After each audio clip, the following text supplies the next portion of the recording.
शेतातून यायचे आवाज अख्खं गाव पाहायला गेलं, कारण समजताच उडाला थरकाप. शेतकऱ्यांच्या पायाखालची जमीनच सरकली. काही दिवसांपासून त्या गावात एकच चर्चा सुरू होती.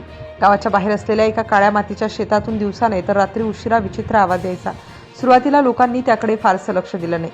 एखादा जंगली प्राणी असेल असा अनेकांचा समज होता, पण दिवस गेले तसे आवाज आणखी स्पष्ट आणि मोठे होत गेले.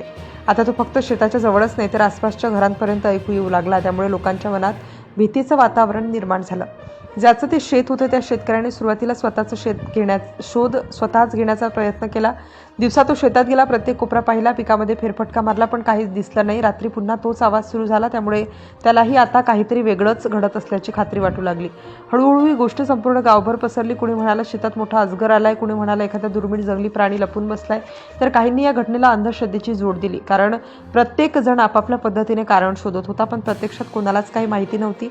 एका रात्री काही तरुणांनी टॉर्च घेऊन ते शेताजवळ जाण्याचा निर्णय घेतला. ते हळूहळू पुढे सरकत होते. प्रत्येक पावलागणित त्यांच्या हृदयाचे ठोके वाढत होते. आवाज स्पष्ट ऐकू येत होता, पण तो नेमका कुठून येतो हे समजत नव्हतं. त्यांनी बराच वेळ शोध घेतला, पण पुन्हा रिकाम्या हातानेच परतावे लागले.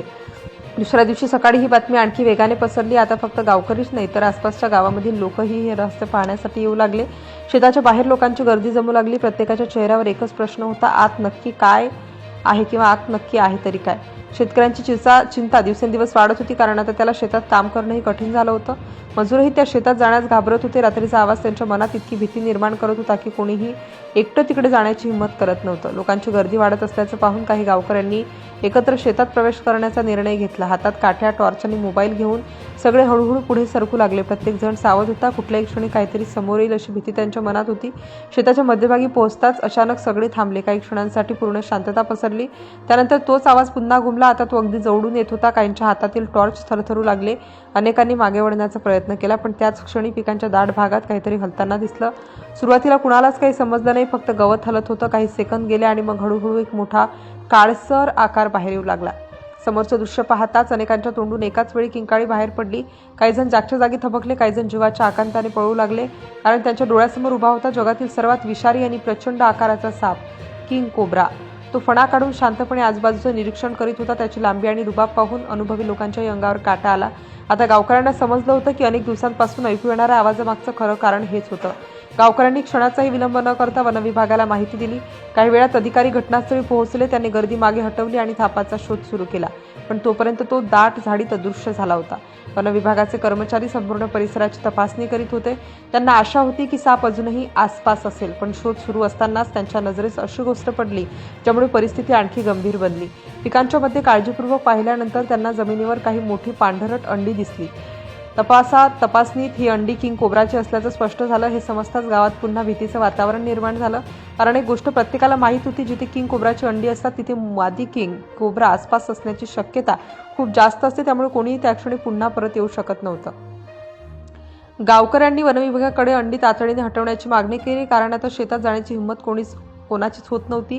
मुलांना आणि जनावरांनाही त्या भागापासून दूर ठेवण्यात आलं. यानंतर वनविभागाने वन्यजीव तज्ज्ञांची मदत घेतली. अत्यंत काळजीपूर्वक ही अंडी सुरक्षितपणे तिथून हलवण्यात आली. त्यासाठी विशेष व्यवस्था करण्यात आली.